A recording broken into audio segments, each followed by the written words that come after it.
Ladies and gentlemen, I want you guys to take notice of the shirt that I have on. This is a special AFC shirt, and most of you guys should understand that this logo, this icon that I created, it says, when you date thugs, you date death. And I want you guys to remember that thug is not a skin color. It is not a race.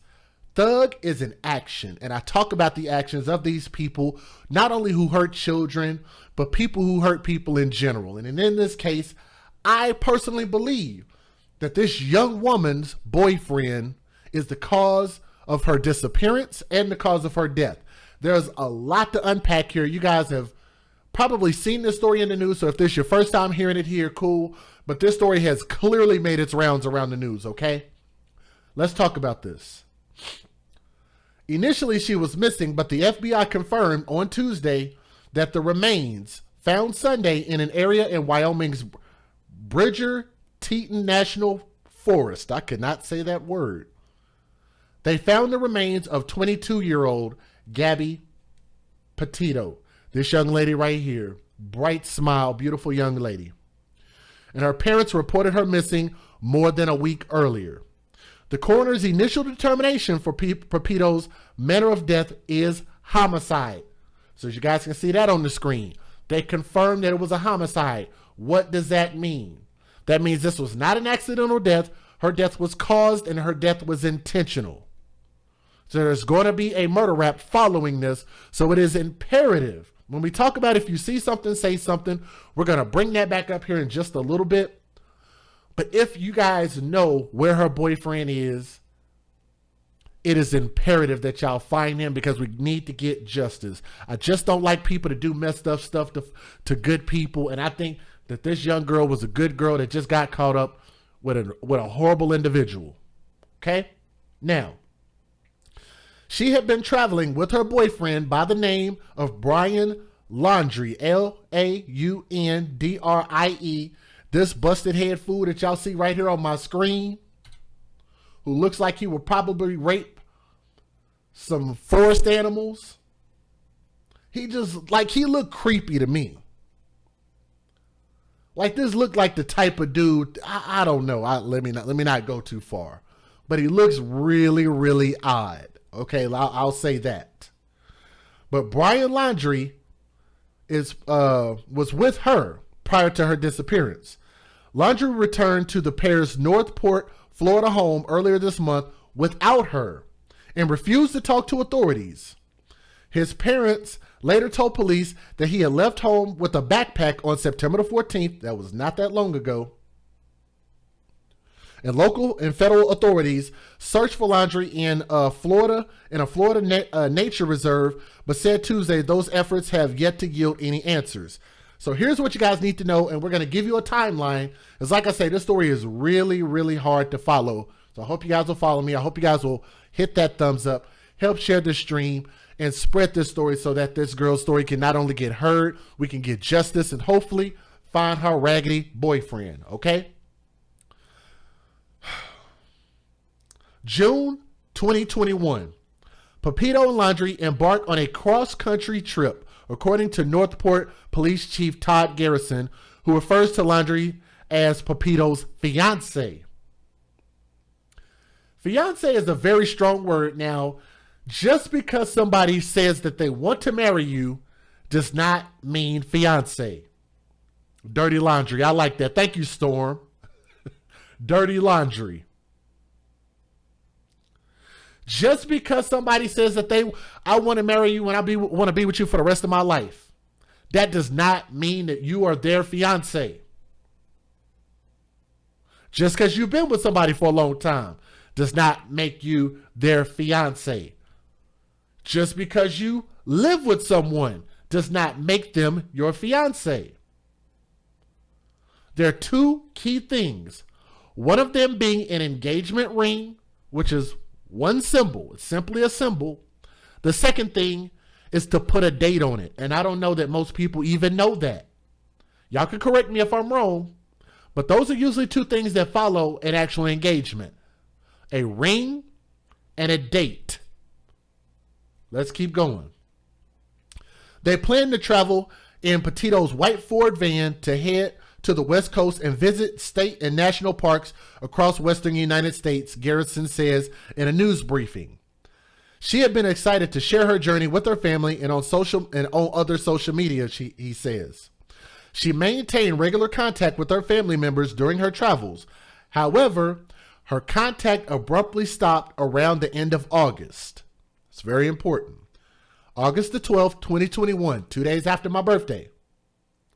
Moab, Utah police have an encounter with the couple on August the 12th, where officers described them as having engaged in some sort of altercation. I can't really speculate what they might have been arguing over, but that's also a key sign that something might have been very, very wrong here.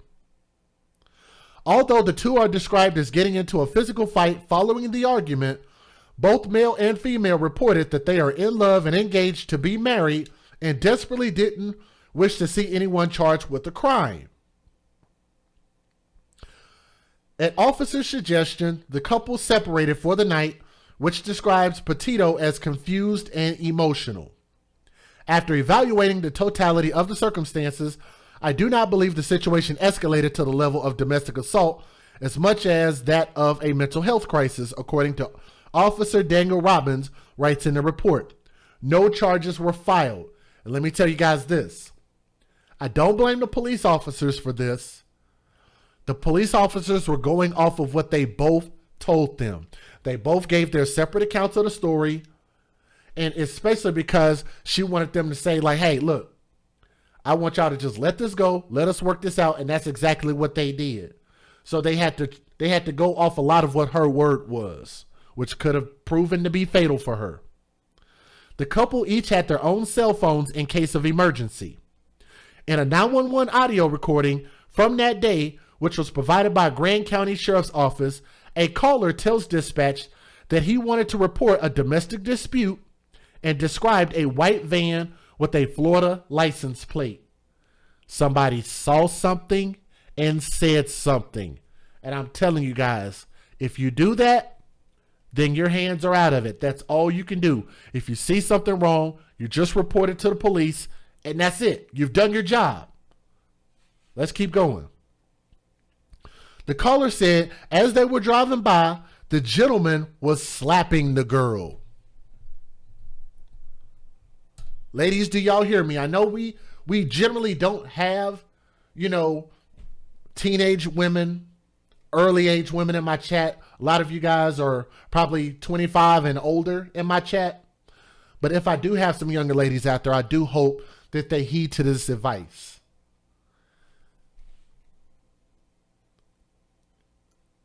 Even one time of being hit by a man is too much. How many of y'all agree with what I just said? Even being hit one time by a man is too damn much. Just the thought, the idea of a man being aggressive with you should be a red flag, not even a yellow flag. Yep. Matter of fact, Keisha, and thank you for saying that. She said the news said that somebody saw him slapping her on the side of the road. That alone should have stopped this entire thing dead in its tracks, no pun intended. Then we stopped, the caller added. They ran up and down the sidewalk. He proceeded to hit her, hopped in the car, and they drove off. Wow. That is a huge red flag right there. Matter of fact, I think just the fact that this young lady ended up dead and they saw him slapping her, if they can ID him, that should be enough to get him a murder rap. What do y'all think about that? That should be enough right there in itself. That should be enough. And thank you for you guys. The chat is open. If you can't chat, just make sure you guys subscribe to the channel. It should allow you to be able to chat. I want to hear what you guys' thoughts are. If I'm saying something that's wrong, please let me know.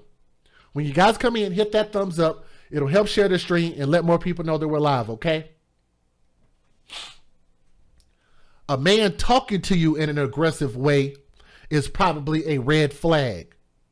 A man threatening to hit you is probably a red flag. A man grabbing your hand, grabbing your arm, grabbing your shirt, being physical with you. Matter of fact, I'm sorry, but real men in the chat know, right? Where my fellas at in the chat? I know we got some real men in the chat that understand that this pussy on my screen is not a man. That's a thug, huh? Tell me if I'm saying something that's wrong. I don't want nobody to be in their feelings. I know we got some good men in the chat, and I know we got some women that understand what's right is right and what's wrong is wrong. And that's totally inexcusable. Petito's family told police that they were last in contact with her during the last week of August, Northport police said. Before that last communication, Petito is believed to have been in Grand Teton National Park in Wyoming, according to police. In a news conference in September, Petito family attorney Richard Stafford says that the family's last communication with their daughter was August the 30th, not that long ago, less than 30 days ago. But they do not believe that the message they received was actually from her. That's very interesting. Because if he was abusive to her like that, what do y'all think the likelihood that this fool was probably all up and through her business?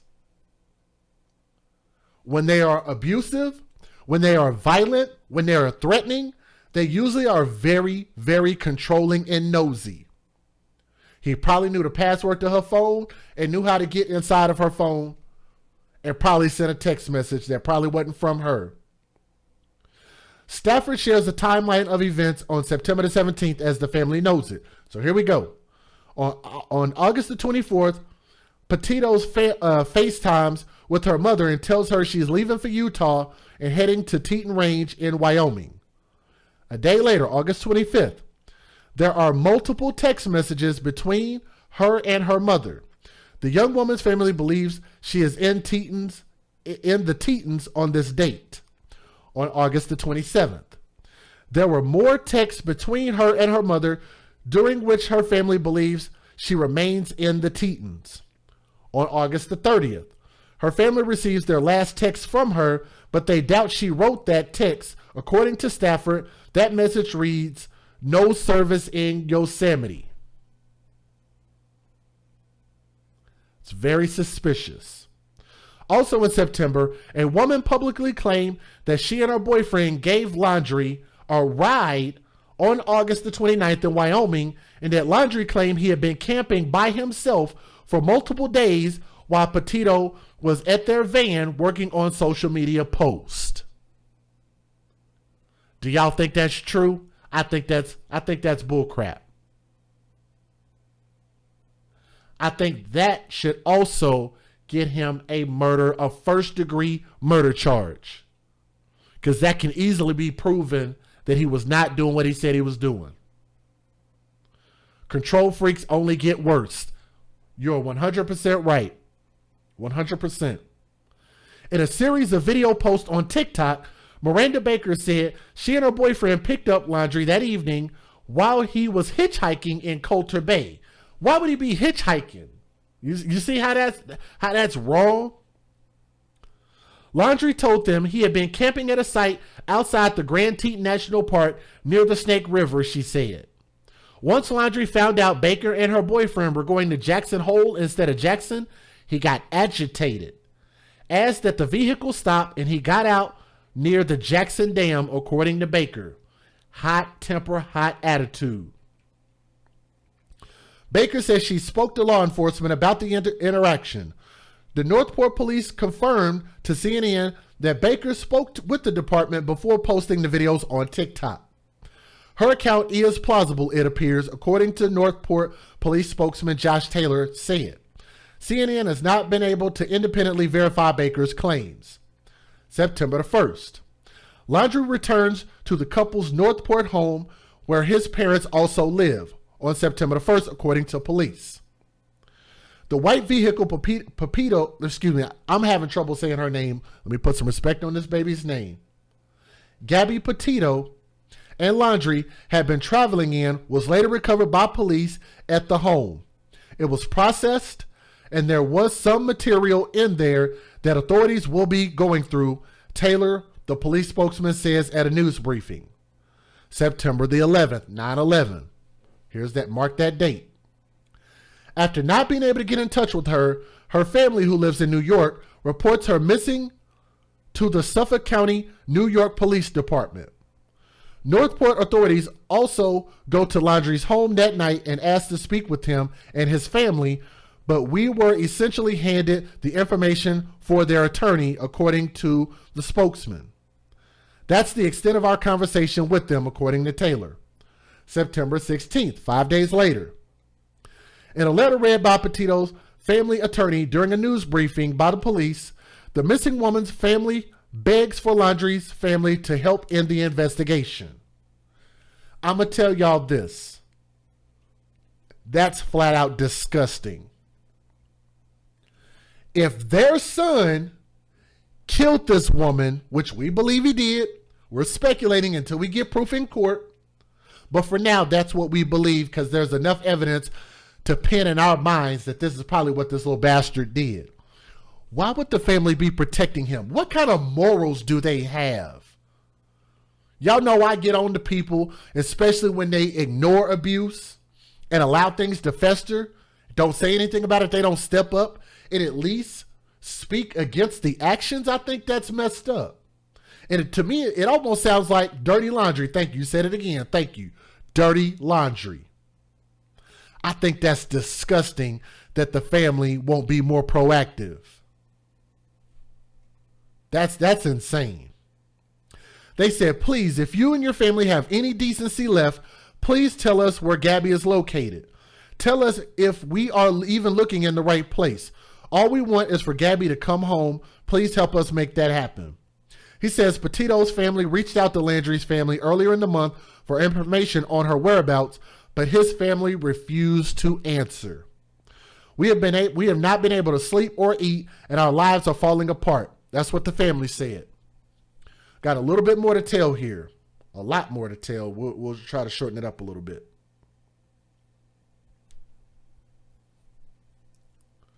Several days after both Petito's family and the police pleading with Landry's family to cooperate with the police investigation, Landry's family requests that the police come to their home where they haven't seen Brian since September the 14th.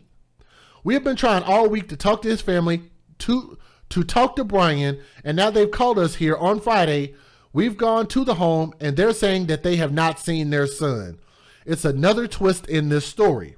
Sounds like they're harboring a fugitive. Help them get away. I think they should be investigated for that. That should be an arrestable offense, in my opinion. Landry family attorney Stephen Bertolino. Family attorney Stephen Bertolino tells CNN the whereabouts of Brian Landry are currently unknown. The FBI is currently at the Landry residence removing property to assist in locating Brian. As of now, the FBI is looking for both Gabby and Brian, but of course, we already found her. This is a timeline. They've already found her body. September the 18th, Northport police authorities are conducting a search for, they're searching for Landry at the Carlton Reserve, a natural area with more than 80 miles of hiking trails in Venice, Florida.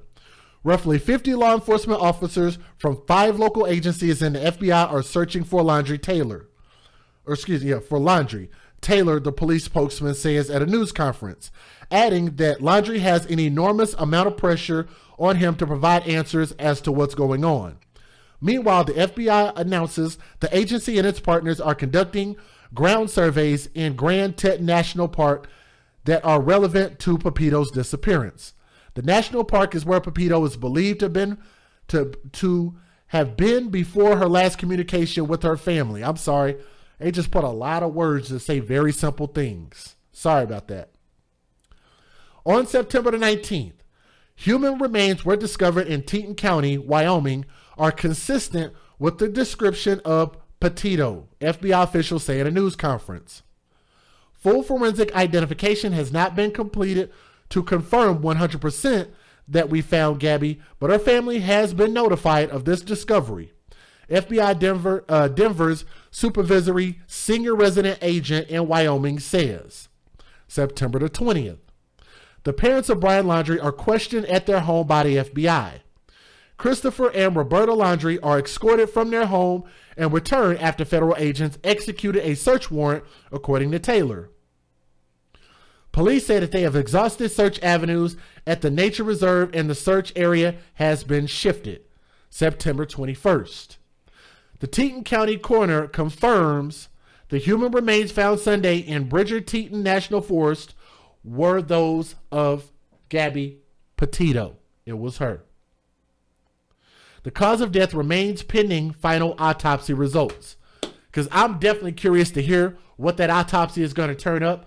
But let you guys listen to the news videos because we got quite a few of those. Again, if you guys are listening, make sure you hit that thumbs up. Share the stream. Let more people hear their story and come find us here. Hit that thumbs up, okay? Let's get it. Federal law allows citizens to reproduce, distribute, or exhibit portions of copyrighted motion pictures, videotapes, or video discs under certain circumstances without the authorization of the copyright holder. This is called fair use. It is allowed for purposes of criticism, news reporting, teaching, and parody, which doesn't infringe of copyright under 17 U.S.C. 107. I personally believe if they find out that that boy's parents are lying, I think they deserve at least 5 years in jail. What do y'all think about that? Lying to the FBI and the police? I think they were lying. If y'all disagree with something I'm saying, say it in the chat. You don't have to be disrespectful, but if you disagree, I don't mind y'all having a disagreement. Tell me in the chat what you think. Let's get it. Shout out to my friend Leave It to Bieber. I see you in the chat. Thank you so much for being here. Let me also say thank you to Laura and Brandy, Dominique Holmes, and I'll shout the rest of you guys out here in just a moment. Here we go. Let's get it. We're continuing to follow the search for Brian Laundrie. It's been over a week since anyone has heard from him. Just yesterday, the investigation into his fiancée, Gabby Petito, went from a missing persons case to a homicide. And now search crews are focusing their attention on this nature reserve in Venice. And that's where Fox 13's Kimberly Quizan joins us live. So, Kim, you have been following this story since day one. Walk us through what led investigators to the Carlton Reserve in the first place. Hi, Linda. Well, what led investigators to the Carlton Reserve was Brian Laundrie's parents.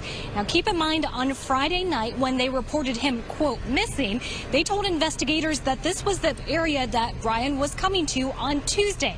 They said that they saw him walk out of their house with a backpack, supposedly jump into that Mustang, and go to the Myakkahatchee entrance, which goes into the Carlton Reserve. So they're basing this search on tips from the parents at this point in time. So that silver Mustang that was towed away from the Laundrie home on Monday, do we know why? Looking for clues, obviously, right?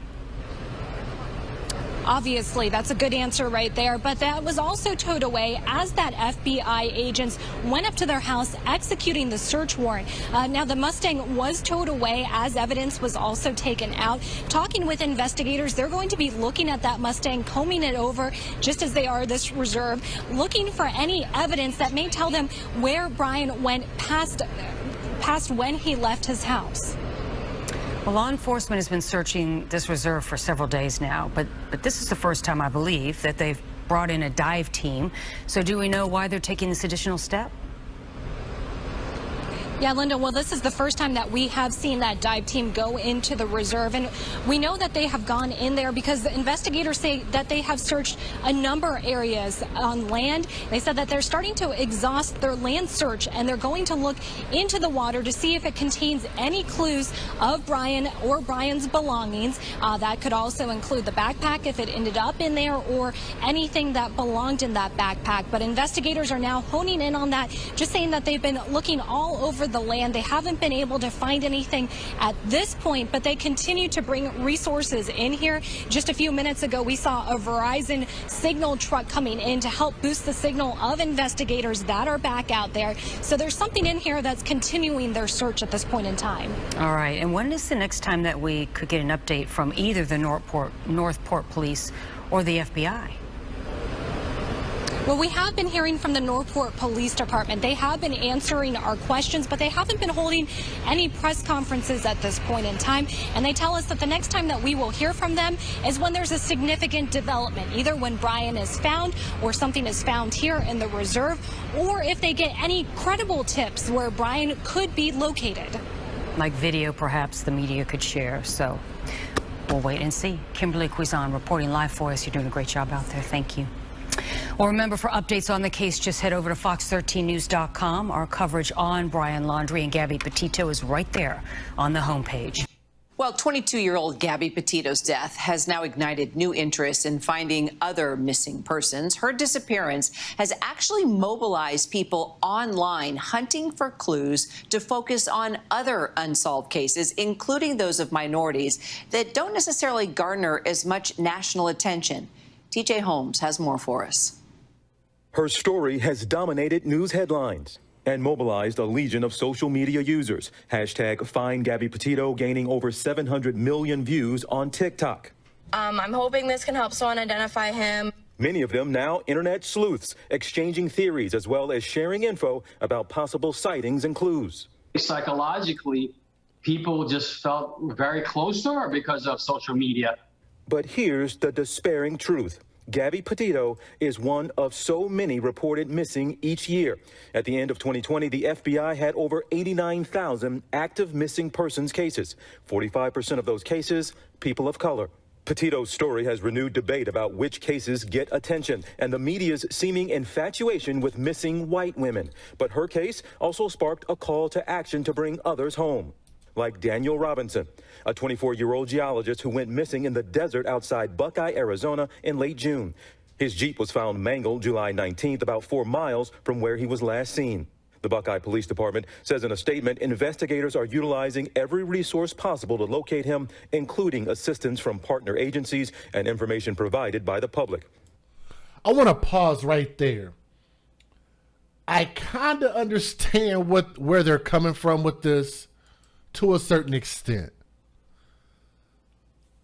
They're making it seem like the media is really just blowing this missing woman's story out of proportion and completely ignoring other races of people's story. Do y'all believe that that's the case? Because I'm going to tell you guys something. Let's just be real about it. If white people dominate the population in America, of course, if something seems to be familiar to them, like, oh, maybe a young white girl, like most white women have experienced being a young white girl, right? They've experienced that. They have young white girls in their family. They have young little girls that are going to grow up and become young white girls, right? So yes, the dominant people in society are probably going to share this story because this is what they can relate to. The same way that black folks, whenever it's time for us to talk about some George Floyd, let me get my names back up on the screen. We want to talk about some Ahmaud Arbery. We want to talk about some Dante Wright, some Alton Sterling, some Walter L. Scott, some Rashard Brooks, some Breonna Taylor, some George Floyd, some Stephon Clark. Huh? We forced everybody to talk about those stories, did we not? All I'm saying is, why can't we let people have their moment, and it's an important moment? We're not saying that other missing people are not important. This one just was the one that caught their attention and their heart. There's nothing wrong with that. There's nothing wrong with that. It's just like when I said with the go, thank you, justice for all races. Please somebody say that in the chat again. Thank you, Serenity. Justice for all races. We cannot sit here and act like the dominant society has not supported us, because they have. Mexicans can't say that. Blacks can't say that. Asians can't say that. Natives cannot say that. None of us can. We all will have our time to be able to share our stories in the media. I think it's wrong when they try to make that seem like, oh, this is some type of, we're going to just ignore all these stories and sweep them under the rug on purpose. That's not what's going on. Sorry, I just don't believe that. I don't believe that at all. All of these stories are important. Or here's what we need to do. Get your own media. How about that? Make your own YouTube. Make your own social media. Every single day when we talking about trading and coding. How about y'all build some fucking apps? How about that?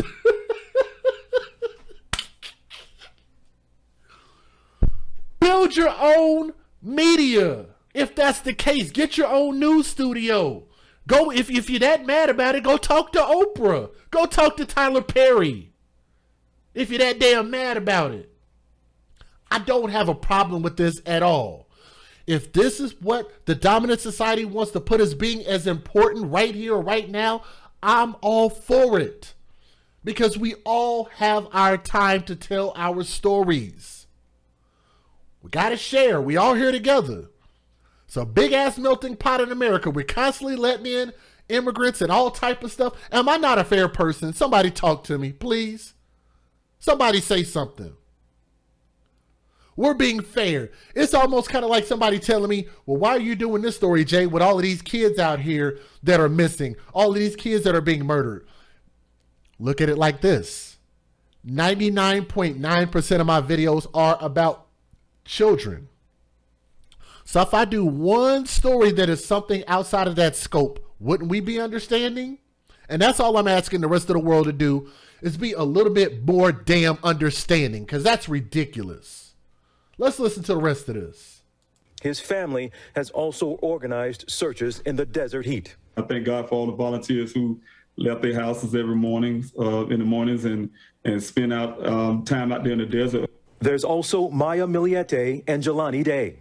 Miliete, a mother of 3, has been missing for over 9 months. The 39-year-old was last seen at her family home in Chula Vista, California. Day, a 25-year-old graduate student at Illinois State University, was last seen August 24th in Bloomington, Illinois. His car was discovered 2 days later, but no signs of Day. Jelani is, he's a sweetheart. I shouldn't have to beg. I shouldn't have to plead. I shouldn't have to feel that there is a racial disparity. I shouldn't have to feel any about that. Oh my God.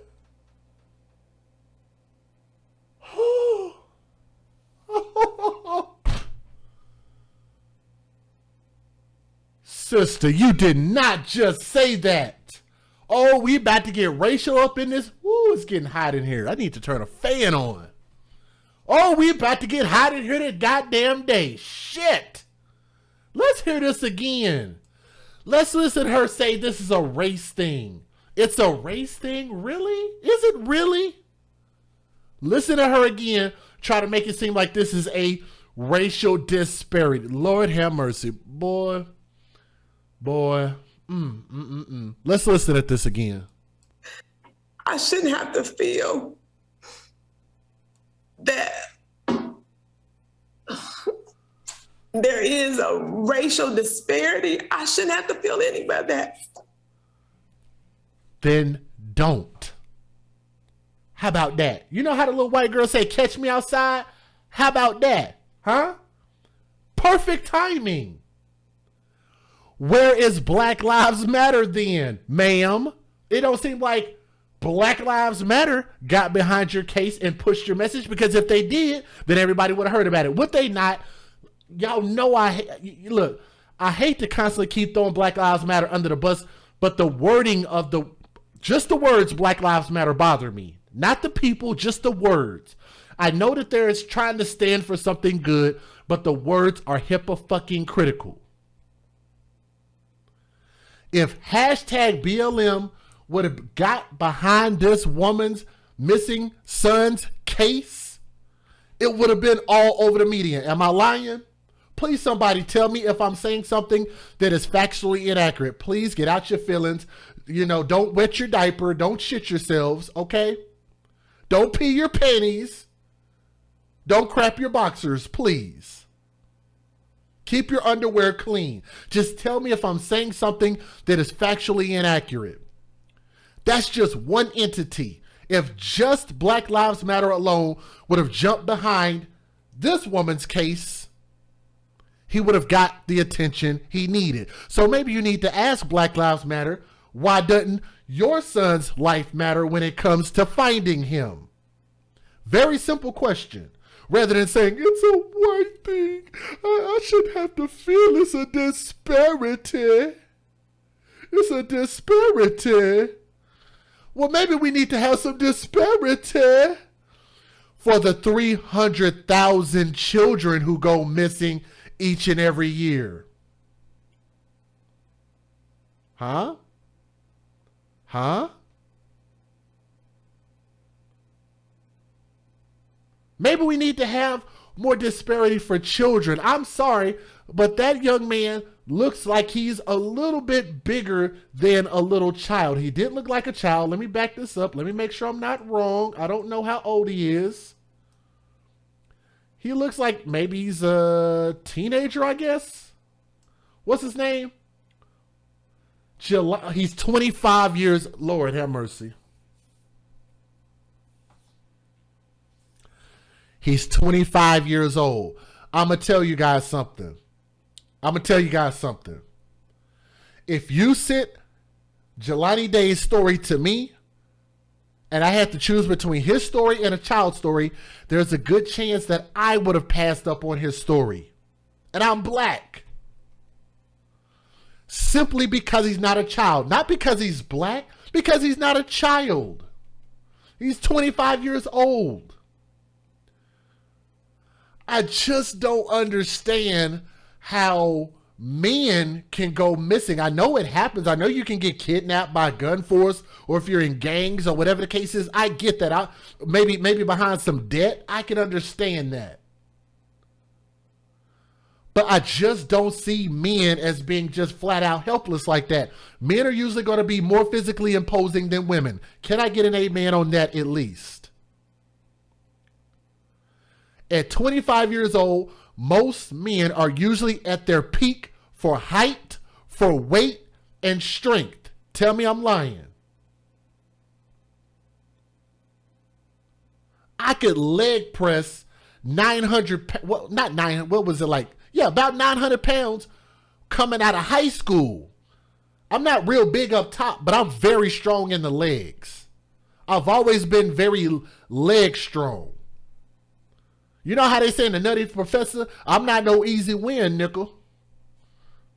You have a hell of a time trying to kidnap my black ass. 25 years old? At 25 years old, I could run a 6.4 in the 40. What you gonna do? You gonna chase me down, run a 6'4"? 250 pounds, 6'2"? It's gonna take a good 8 to 10 people to stop me. I'm not saying that's his story. Please understand what I'm saying. All I'm saying is these are some elements that go into why some stories get overlooked. It happens to everybody. Please tell me there is not another white woman who's missing. Her story didn't go untouched. Please tell me there's not a little kid story that didn't go untouched that's missing. Please tell me there's not a Latin story. A Middle American story. Middle Eastern story, excuse me. Tell me there's not an Asian story. We just talked about, let me back this up. This woman right here, Maya Millett, almost 40 freaking years old, and they say that she's missing and she's middle-aged. Everybody's story gets missed. When there is a headline in the media, that means everybody behind that is getting missed, getting less attention because of this one story. That's all I'm saying. We need to stop making this into a black and white thing. That's freaking stupid. A 25-year-old graduate student at Illinois State University was last seen August 24th in Bloomington. Anybody who disagrees with what I just said is going to end up causing a race war. I'm telling you now. Illinois. His car was discovered 2 days later, but no signs of day. Jelani is, he's a sweetheart. I shouldn't have to beg. I shouldn't have to plead. I shouldn't have to feel that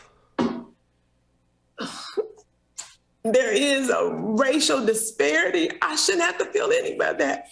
I want these people that have these resources to realize this could happen to them. Oh my God. So you're saying, so what she's saying, I'm sorry, y'all. Y'all know I'm an asshole. I gotta say this. So what she's saying is these white people are overlooking her black story, but you're using white media and disparaging white people in the media that mostly white people watch, and you want them to help you after you just said that they're ignoring you? Huh. Isn't that kind of similar to biting the hand that feeds you perpetually?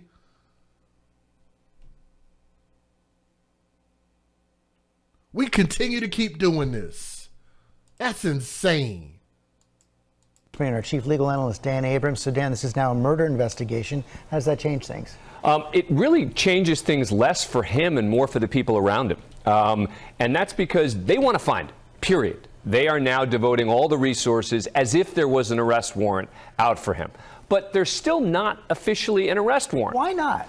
You know, look, I think that they want to gather all the evidence so that they don't get accused at a trial later of making mistakes. But we were talking a lot yesterday about the obligations of the parents. This could change the obligations for the parents. So suddenly, if he's a fugitive from justice, right now he's still just a person of interest. That just means they want to find him, right? The minute that arrest warrant comes down, then anyone who harbors him, anyone who helps him evade justice, etc., now they're committing a crime.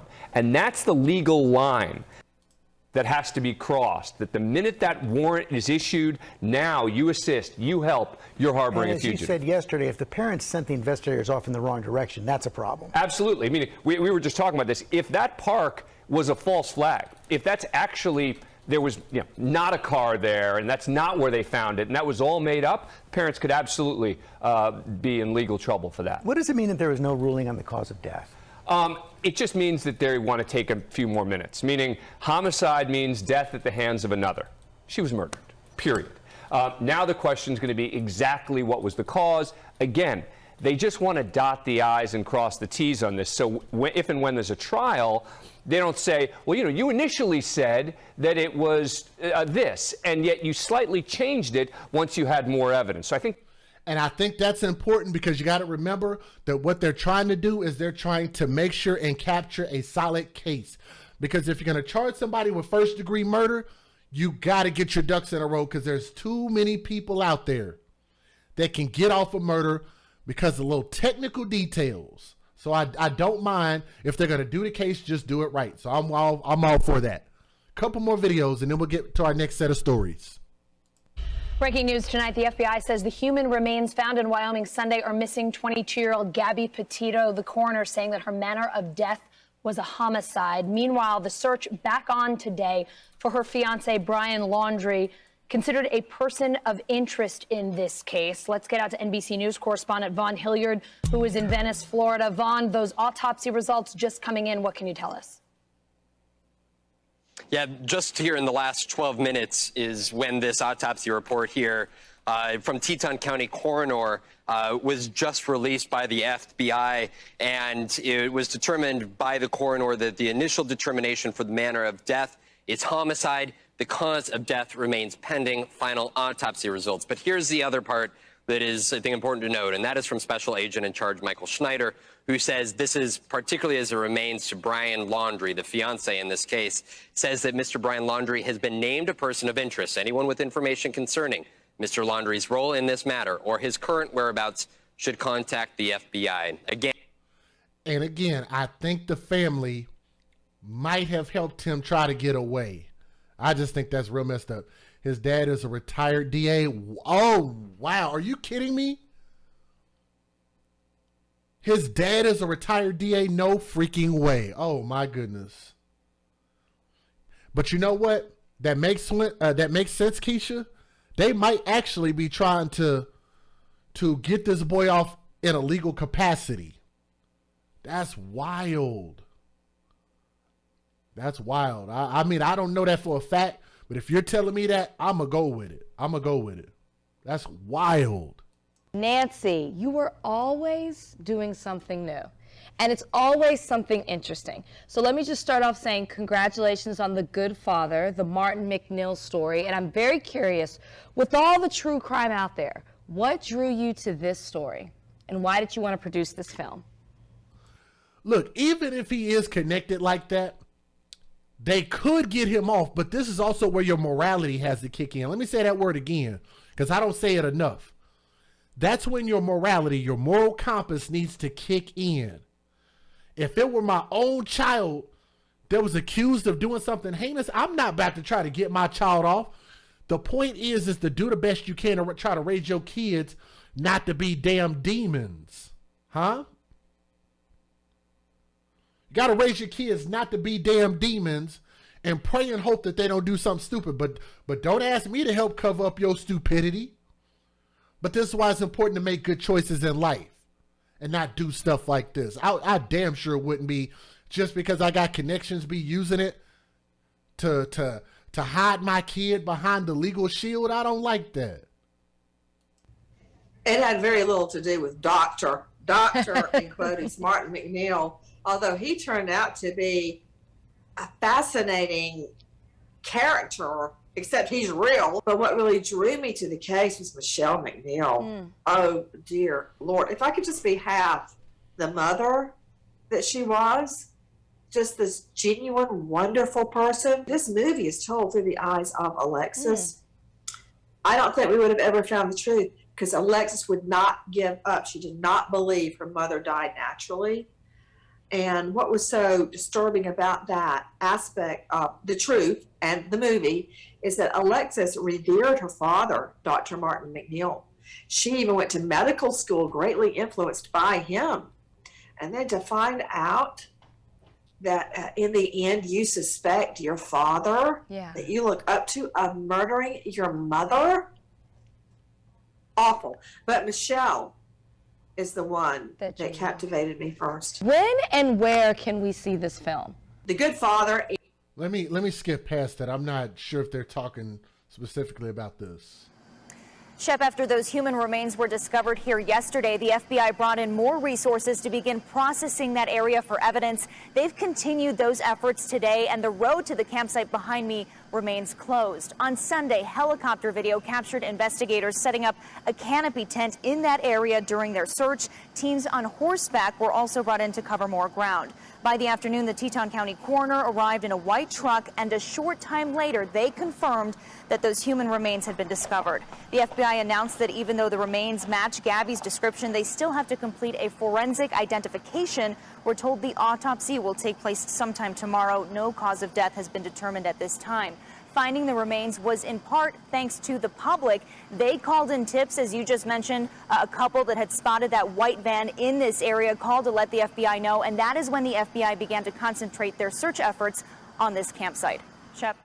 But first, a newly released document reveals the fight a witness saw between Gabby Petito and her fiancé. We certainly thank you for joining us at 11 o'clock. I'm David Ushery. Natalie is off tonight. What for the last 10 days has been a missing person case is now a homicide investigation. After the FBI confirmed the body found in Wyoming is 22-year-old Gabby Petito. The confirmation of her death comes exactly 1 week after family members last spoke to her fiancé, Brian Laundrie, 4 days after police searched Laundrie's Northport, Florida home, and 2 days after investigators discovered Gabby's remains. At the same time, the search for Laundrie continued today in a Florida nature preserve, roughly 2,300 miles from the campground where police found Gabby's body. We've got team coverage in both locations. News 4's Paisy Chang has covered this story in 3 different states. She comes to us live tonight in Northport, Florida. Paisy. Well, David, now that Brian Laundrie is considered a person of interest in an FBI homicide investigation, well, the search for that missing person has now turned into a search for a man on the run.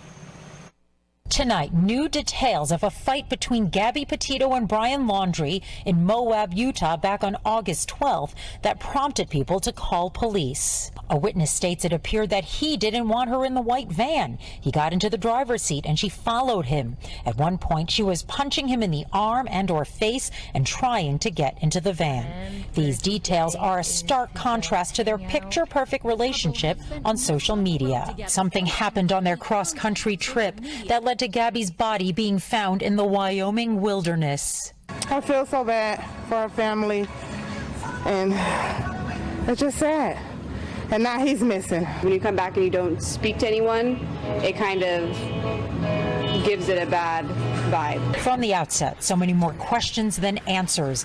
Gabby no longer had a voice, while Brian and his parents refused to use theirs. The FBI tweeted that Brian Laundrie is a person of interest. Anyone with information concerning Mr. Laundrie's role in this matter or his current whereabouts should contact the FBI. That changes things considerably. Former prosecutor Alfredo Garcia believes the search for Brian will now be ramped up. You don't no longer have a suspect in a missing persons case, but rather now you have a suspect in homicide.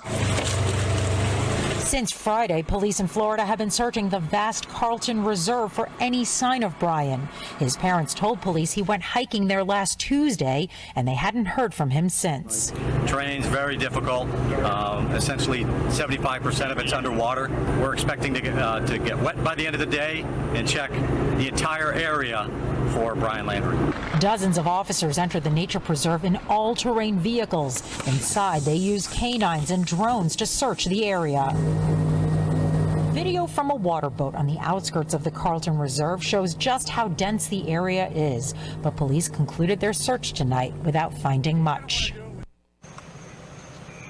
And when asked if the Laundrie family had a statement in regards to the fact that Gabby died by homicide, their attorney responded by saying, "May Gabby rest in peace." Now, I'm gonna let the rest of this play.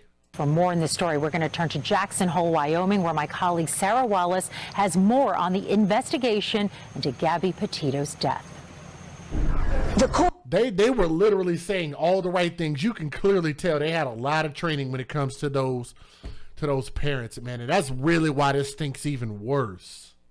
Coroner's findings are what many suspected. Gabby Petito died here in Wyoming at the hands of another. The cause of death, in other words, exactly how she was killed, has not yet been determined. But that also will be critical as this case moves into the next sad chapter. This is the gravel road leading to an isolated campsite in the Wyoming wilderness where visitors say they saw a white van in late August. But here it is on the left. And I slowed it down so you can possibly see it a little bit better. A couple, Jen and Kyle Bethune, camping with their children, posted this video on social media, saying when they heard about Gabby Petito's disappearance and saw pictures of the van she and her fiance had been traveling in, they thought it was time to call the FBI. We were heading back on this long dirt gravel road. And we came across a white van that had Florida plates, a small white van. We were going to stop and say hi because we're from Florida too, but the van was completely dark. There was nobody there. The FBI hasn't said specifically what brought them this past weekend to search the location with other law enforcement teams. But we now know on Sunday they found a body matching Gabby's description. Today, we spotted orange markers all over the rocks, hundreds of yards away from the nearest parking area, the same one where the YouTube couple spotted the van. You can understand why the search was so challenging. This is a remote part of Bridger Teton National Forest, and you have... That woman gonna break her ankles.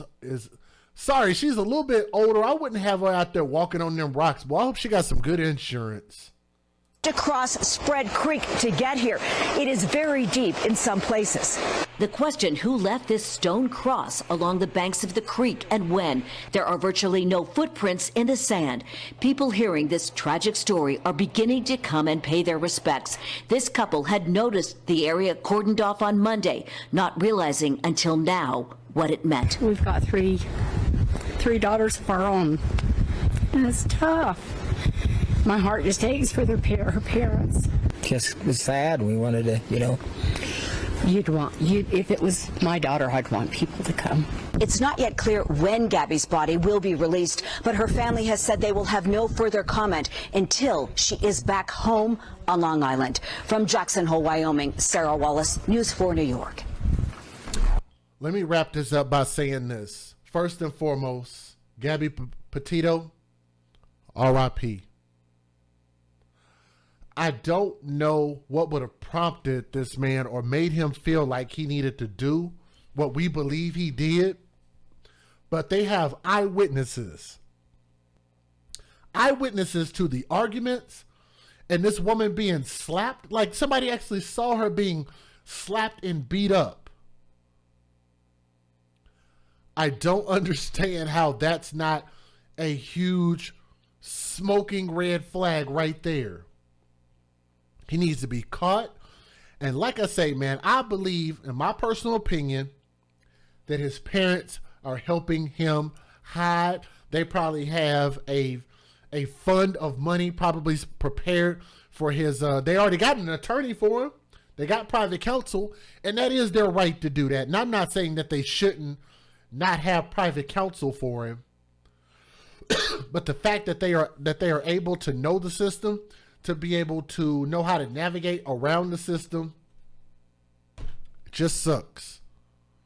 Because we want to get justice against anybody, against any criminals, against any thugs. And his behavior in this case, based on what we understand, is thuggish behavior. Again, thug is not a skin color, it's an action.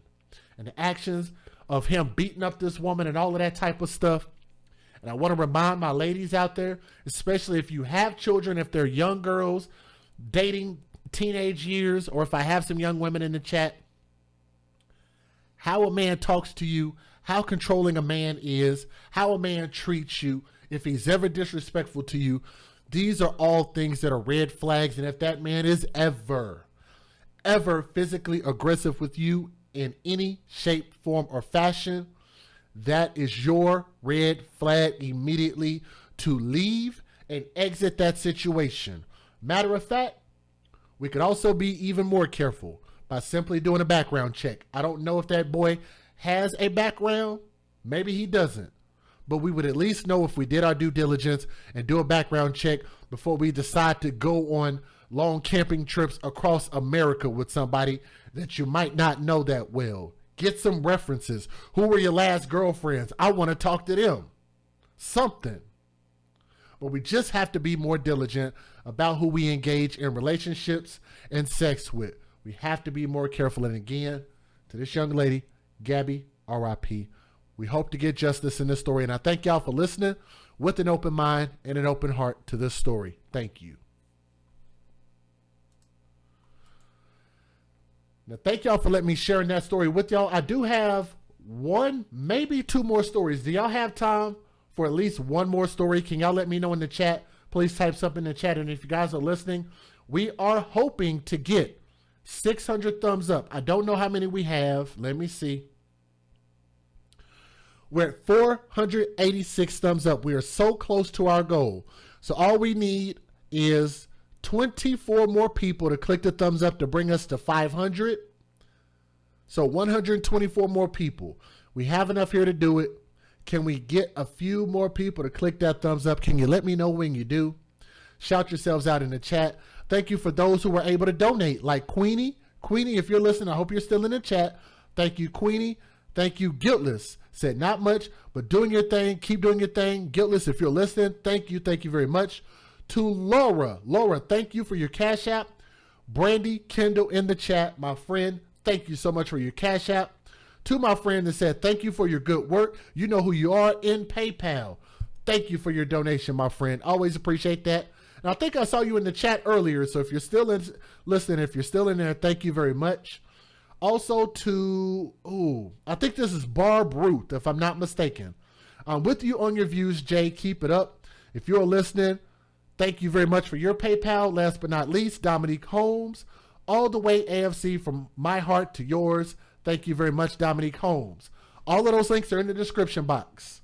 So if you guys want to show some love, feel free to do so. If not, just click the thumbs up. Where is Queenie at? Is she in the chat? Somebody said hi to Queenie. I don't know if she's in the chat or not, though. I know we're going a little bit long. I'm going to try to make this a little bit shorter if I can. I'm going to surprise y'all tonight. We are not going to do an urban story in our first two stories. How about that? These stories are all sad, man. All sad. But man, I'm going to tell you something. When I saw this baby's face, let me see if I can show y'all something. I'm going to put this on the big screen. I'm going to put my favorite picture of this baby up here if y'all don't mind. Give me a moment. Let me see if I can find my favorite picture of this baby. Right here. This one. Look at this baby, man. She's doing what babies do. She's young, happy, full of life. Playing on one of her toys. Beautiful little girl. Beautiful little princess. And I want y'all to remember this. So, let me see. What does that say? Sco and Pink? I hope I said your name right. You say you love it when you troll. Like I say, I try to be funny from time to time. I'm not a comedian, so try to be funny from time to time. I just have some wild thoughts from time to time. But I want y'all to remember, when y'all listen to these stories, they might sound very difficult. It might hurt your heart to listen to these stories, but I want y'all to remember, there is nothing more difficult than what these children had to live through. The least we can do is just listen to these babies' story, share it, learn from it, and hope that we can prevent another situation like this, okay? You said, look at the chat. I wrote about a camper his parents purchased when he came back without Gabby.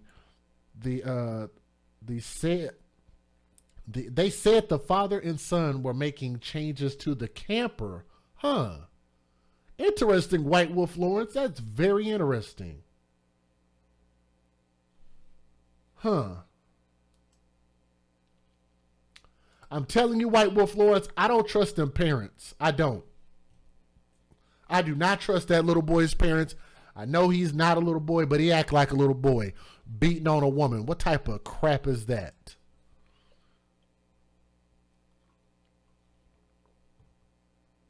She seemed like a real good girl. I don't know her personally, but she seemed like a good girl. For her to be getting beat up like that, that just shows that that boy got pussy in his blood, to me. A whole lot of it. Let's talk about this story. We have 547 thumbs up. We're a little bit short of our goal. That means, 547. We need 53 more people to click that thumbs up. Can y'all help me out? Can y'all help me out? Just look down, see if you click the thumbs up. Maybe some of y'all missed it, but if you can, please click the thumbs up. If we have 700 people watching, but we only got 500 thumbs up, then that means there are a lot of people that are watching that have not looked down to click that thumbs up. If you are listening to the sound of my voice, please click that thumbs up. It helps share the stream and lets more people know that we are live. Click that thumbs up. Help us out. Help us out. Help us out. You notice that a couple extra people come in when y'all click that thumbs up, okay? Let's talk about this story while we get to our goal. Let me know when we're at our goal, please, moderators. If y'all would, I love y'all and thank y'all so much for your help. This next story, I got to be careful how I tell this. Because one of these stories doesn't mention the names, but the other one does, but it's a little bit shorter. So I'm going to read this about this Michigan mom.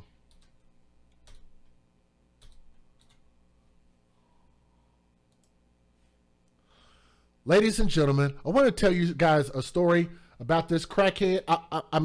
About this young, beautiful mother that wouldn't do a thing that wouldn't hurt a fly. And she was just the best mother on earth, and she loved her children into eternity. Until I guess one day she didn't. But I want to tell you guys a story about this alleged mother. Let's talk about this out of Michigan. When police responded to a little girl's body having been found in a trash bag in northern Michigan, they went looking for the child's mother, 22-year-old Justine, the letter M as in Mary, Johnson. Justine M. Johnson. Why this girl doesn't look like Justine Johnson? She looked like Justine M. Bison. In the face, my Lord. That woman looked like she done had a hard knock life for us. She's had a hard knock life for us. Wow. 22 could have fooled me. Let me get a clearer picture of her back up on the screen. Even this picture right here. Even this one still looks like, damn, she look at least a good 43. Boy, I don't know what y'all drinking in that water in Michigan, but damn it, man. Y'all need to clean y'all water supply. Eventually finding Johnson walking along some rural railroad tracks, they broke the news to her that her child had been killed. I want y'all to catch this. In response, her response, the mother seemed to have no reaction. You know how we talk about fake tears, no emotion? This is going to be one of those stories. So I'm going to warn you guys. I'm going to say some things that are not going to sit well with your sensibilities, some things that might make you upset. So if you can't handle that, I understand. That is your disclaimer. You might need to leave this video. We're also going to talk about some details that are going to be very hard to listen to about what happened to this little girl, okay?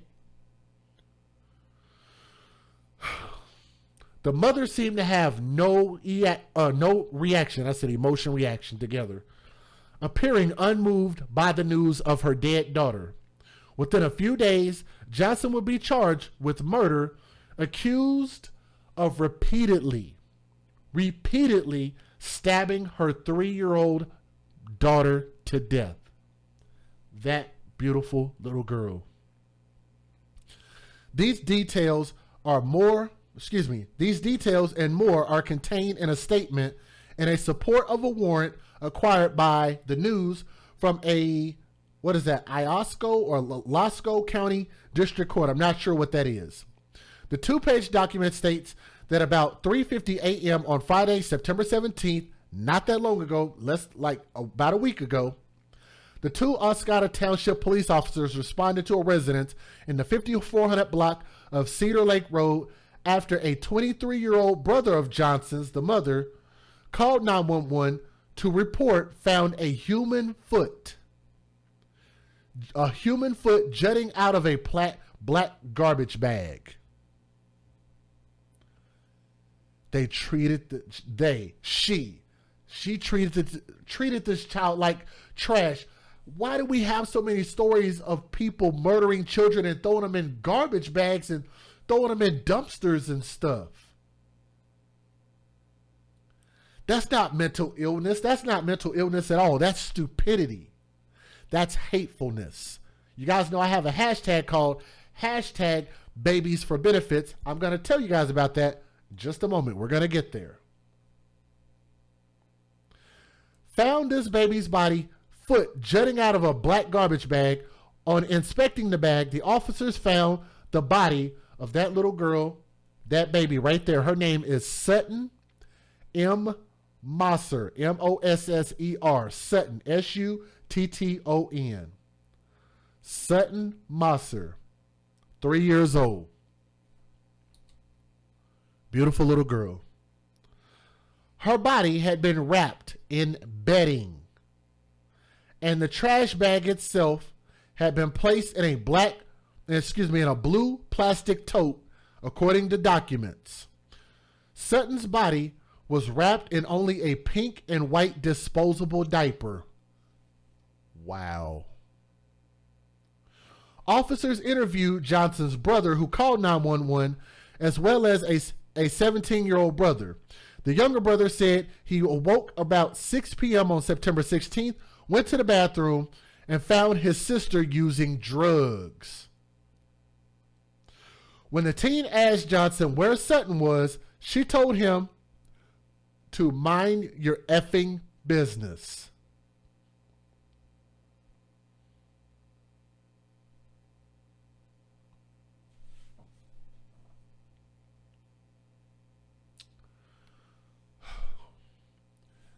The reason why that hurts me so much, because y'all haven't seen the video yet. I'm about to show the news videos. The reason why that bothers me so much is because of what this woman says in her interview, which is the mother's mother. That's the grandmother. And it's going to really mess with y'all when y'all hear how she describes her own daughter. Okay? We'll get back to that here in a moment.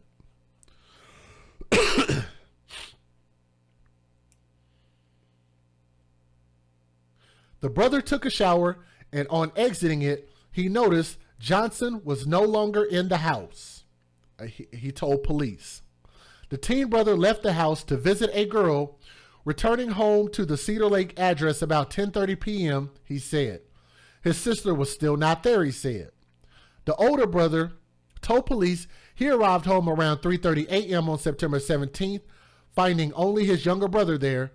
The younger man told his older brother that he had found a human foot sticking through a trash bag, prompting them to search the area for their sister.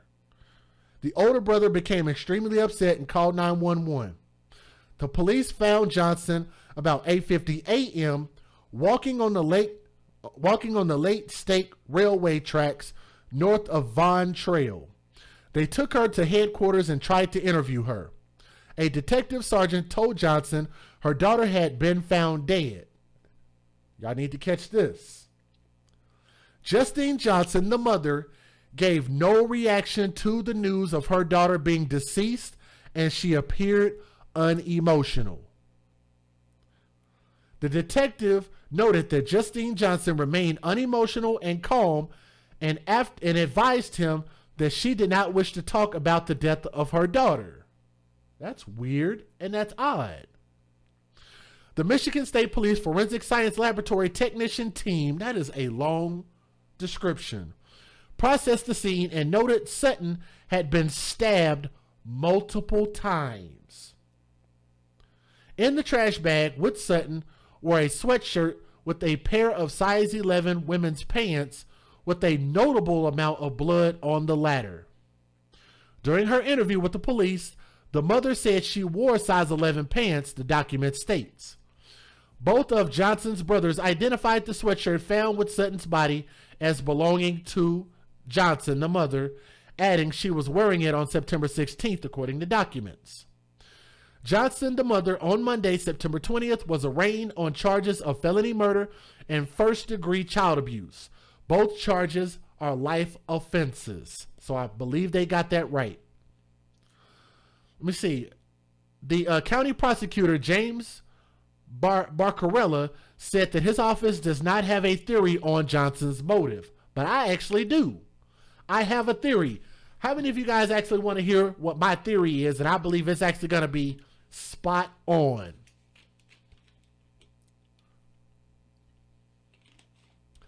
I don't think the mother is ever going to give us a real theory, what the real story is, but I have a perfect theory that I believe is actually airtight. If y'all want to hear it, let me know.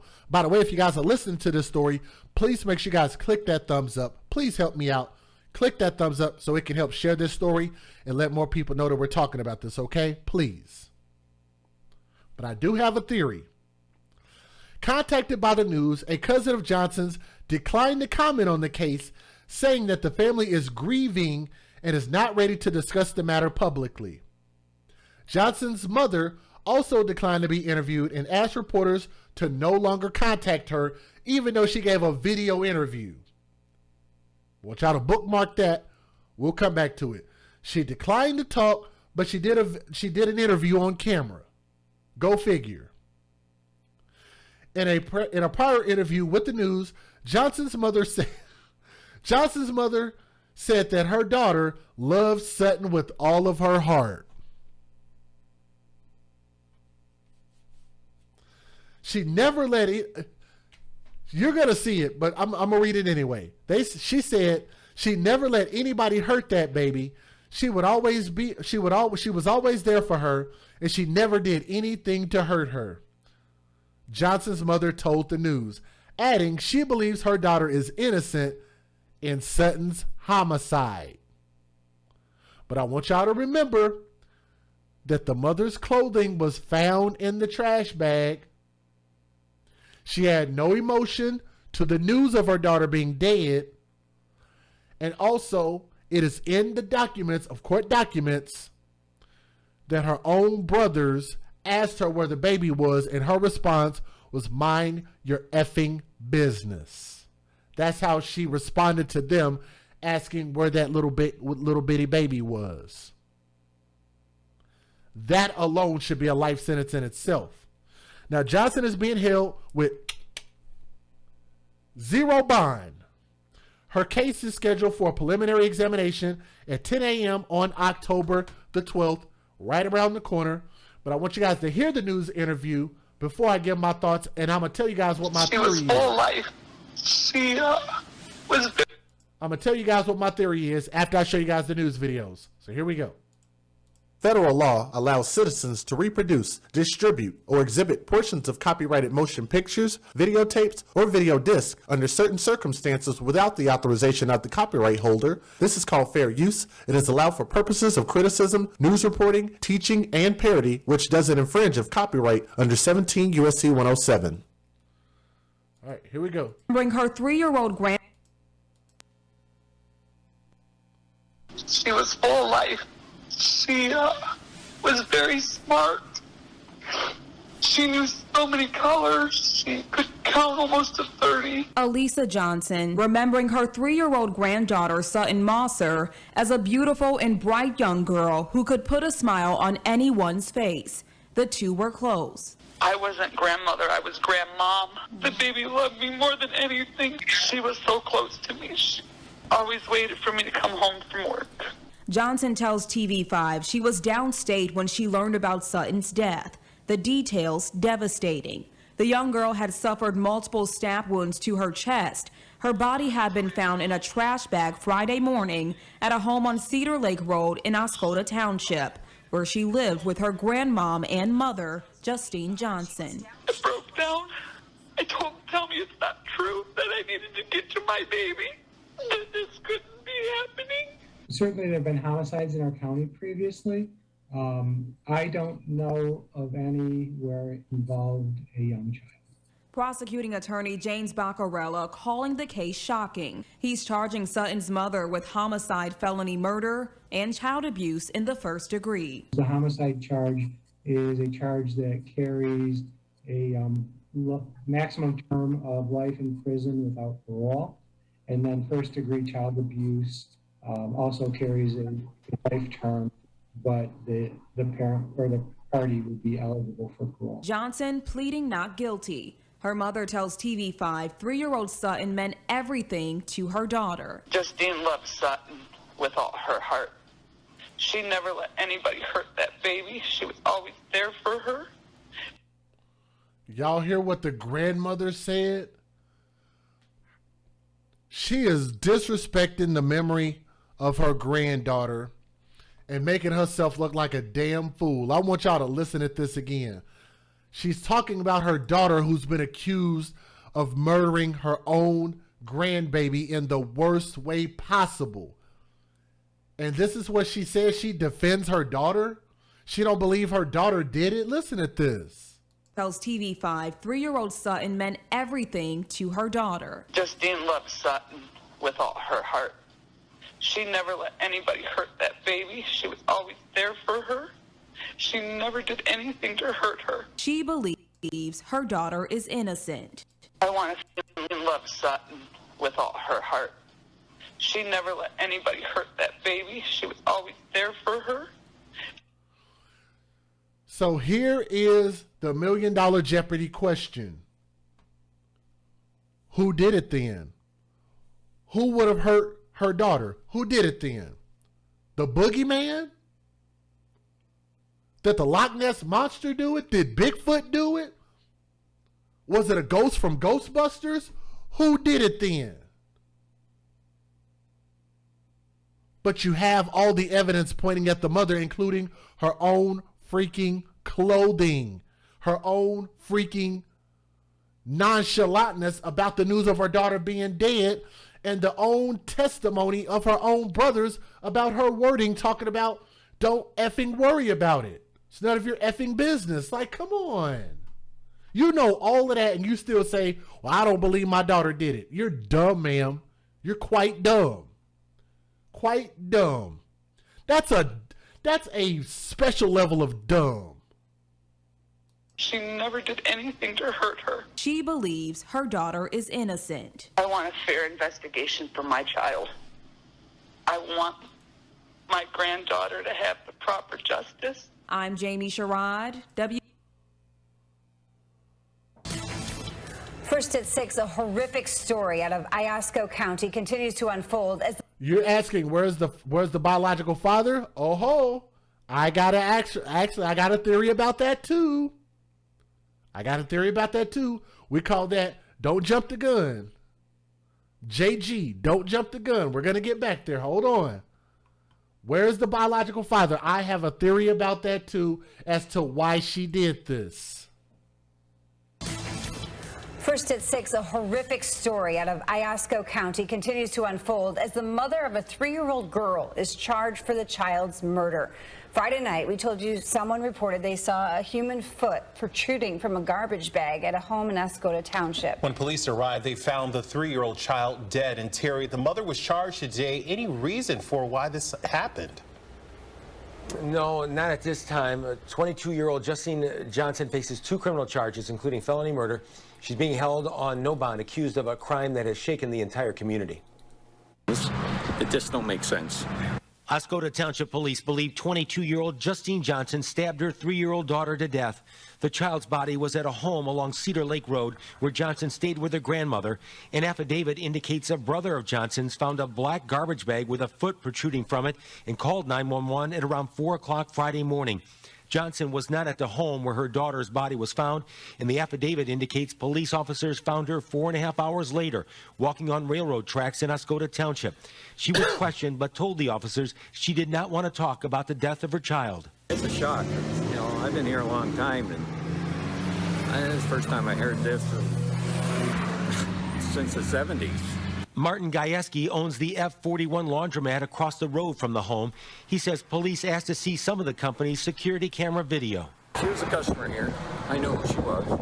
It shocked me because she didn't seem that kind of a person. But the affidavit indicates one of Johnson's brothers asked Justine Johnson where her child was on Thursday, the day before the child's body was found. Police wrote she told the brother to mind his business. Justine Johnson faces homicide and child abuse charges. It's unusual to have something like this in a town like this. It's a pretty close-knit community. Johnson pled not guilty on both charges. She will have a probable cause hearing on this case on the 29th. And again, she's being held without bond. Okay. For all of you guys who are ready for my theory, I hope you got your boxers and your pennies strapped on real tight for this one. I have a theory. Would you guys like to hear it? Like to hear it? Here it go. I don't know if you guys caught this in the story, but from what I understand, based on what I read, I could be wrong, but I believe this is to be correct information. It sounded like the mother of this little girl was living with her mother. She was living with the grandmother. Did y'all catch that? Let me tell you guys something. When it comes to being an adult, having to either live at home or move back home is a very disheartening thing, especially when you know that you should be able to be out on your own and you feel like you're a dysfunctional person. It can be depressing when life sometimes puts its foot up in your behind, in your rear end, and breaks it off in there. It could be a depressing thing to go through. So if she was living with her mother, even with no kid, that alone could potentially pose a risk that she could be going through something very deep and very emotional. That's point number one. Point number two, she has no husband. She has no fiance. She has no boyfriend. Where's the biological father at? You hear no mention of a biological father, let alone a man that will be willing to put her up in his home or to help them get a home together. So she had no support. And just like a lot of women in America nowadays, because we have a lot of children outside of the social construct called wedlock, we just be out here screwing and making kids, with no plan of how to take care of them. And when that man is not there to support them, then it makes the choices for that mother even more difficult, because the bride probably wasn't even able to take care of herself. And I want y'all to remember, she's not that old. Let me see if I can find her age again. Let me see if I can find it. Let me see if I can find Justine. Just like the last story. Wow. 22 years old. 22 years old and emotional. Stuck at home with your own mom. You've been living in your mom's house this whole time. Now you got a baby. No man. Your mom probably don't have a man. All of that estrogen in that house can probably be an overwhelming thing. All I'm doing is pointing to things that probably caused her to snap. Next point. I want y'all to imagine what that must feel like and what she was probably thinking when she thought that she could have this baby and collect the benefits off of this kid. And what do we call that? Hashtag, and somebody called it in the chat, babies for benefits. So y'all see that a lot of mothers, not all, hashtag not all, but a lot of mothers who have children outside of wedlock tend to get benefits. Oh, like Section 8, like child support, like food stamps, like the, what is that thing that they got?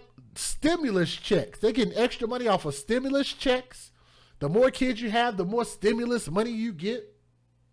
So you have to stimulate yourself to have sex to produce kids. And then when you produce kids that you ain't got no husband with, no stability with, then they stimulate you by just giving you free checks.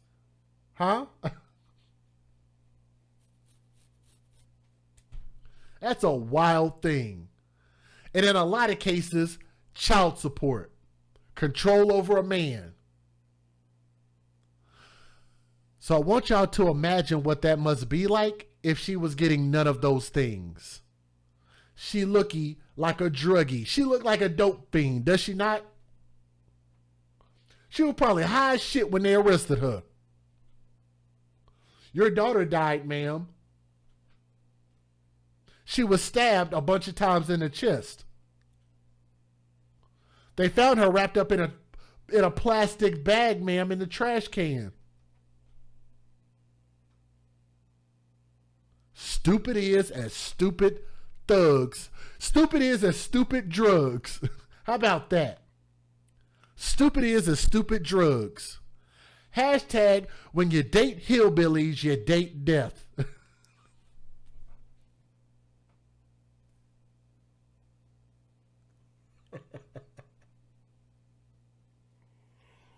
Woo! Boy, I know that one's gonna hurt. That one's gonna hurt in the morning.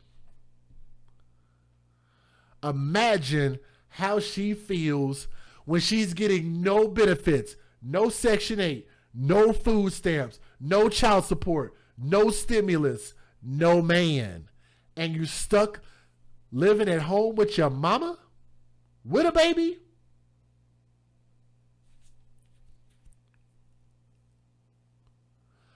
What I'm saying is that she was so selfish because she was selfish enough to bring this child into this world with no plan, no course of action for this kid. So she already was only thinking about herself, being selfish. So because she's selfish, she realized that this daughter, oh crap, I got to take care of her. She is my responsibility. I don't want this responsibility anymore. So what did she do? She snapped and did the most selfish, messed up thing that you could do and take that anger out on your kid when you're really just mad at your damn self for being a freaking failure in life. That's who she's really mad at. And I think it makes her a bully and a bitch. a bully and a bitch, to take it out on the smallest, most innocent, most defenseless person possible, your own child. That little angel never stood a chance against her own mother, the tyranny of her own mother. That baby deserved an opportunity to grow up and become something great. And this is also why I encourage people, this ain't mental illness. These are just flat out bad choices that people are making. When you create humans, these humans are going to depend on you, which is why you need to raise them so that they can become independent, so they don't need you anymore once they grow up and they can go into life, learn to be responsible, and then reproduce that cycle. Produce kids that can go out into the world and take care of themselves and continue the cycle, continue the process. It is a horrible thing for us not to call out this reckless sexual behavior. Sex is what's getting us to this point. We care more about sex than we do about kids. We care more about our own personal pleasure than we do about what is going to result from that pleasure. There are consequences to every action, and you can't love sex and drugs that damn much and not realize, why don't you just be responsible? There's a thing called birth control, pills, get your tubes tied. Just don't have sex then. It's a choice. We are forcing our decisions on these children. These children deserve better. They deserve better examples. They deserve better parents. Matter of fact, they deserve better grandparents. Why she's talking about, I know that she didn't do that to her kid. She loved her kid more than that. I know my daughter would never do that to this baby. Ma'am, they have her on first-degree fucking murder. Usually, when they get somebody on first-degree murder and child abuse, they have a hell of a lot of evidence against this person to say that these are the proper charges. We have the proper evidence, and this is going to be a slam dunk case. Open and shut. I'm confident that they got her and they got the right person. Grandma needs to come to grips with that and snap back out of it, because it's that level of thinking that probably caused your daughter to be an irresponsible human being in the first place, and it cost you your granddaughter, and now it's going to cost you your daughter.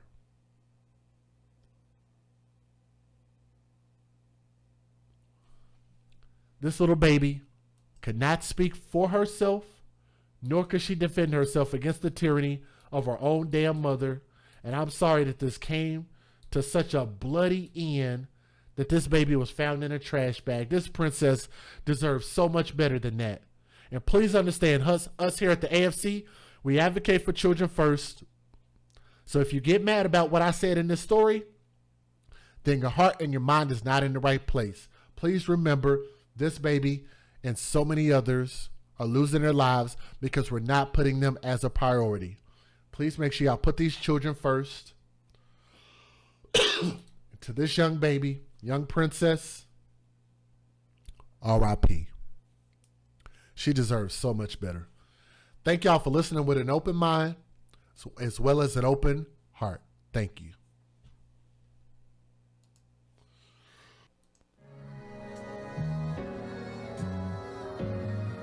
Nora's Authentic Designer has some of the most glamorous and stylish handbags your girl has ever seen.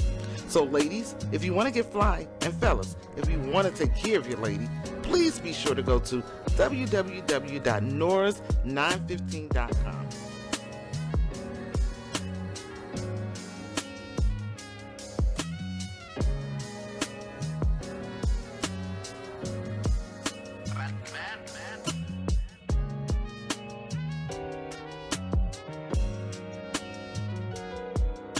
www.noras915.com.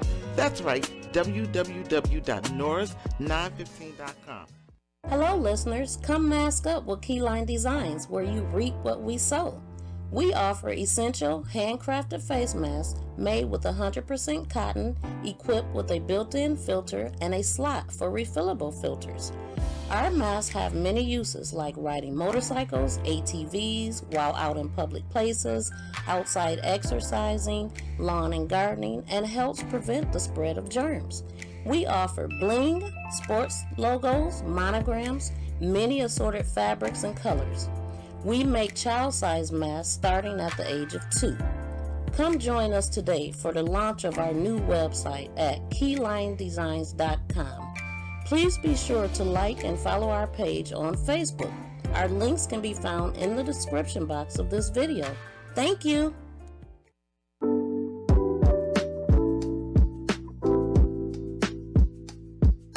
Check out this wonderful organization that I'm proud to be a part of. It's called Bags for Kids, BAGS4KIDS.org. And check out their website. They really help a lot of kids in foster care, giving them a permanent piece of luggage and also a lot of items that they might need so that they feel that they belong, which they do. So go to the website, bags4kids.org. So go for it. It's a great place and they're doing great work.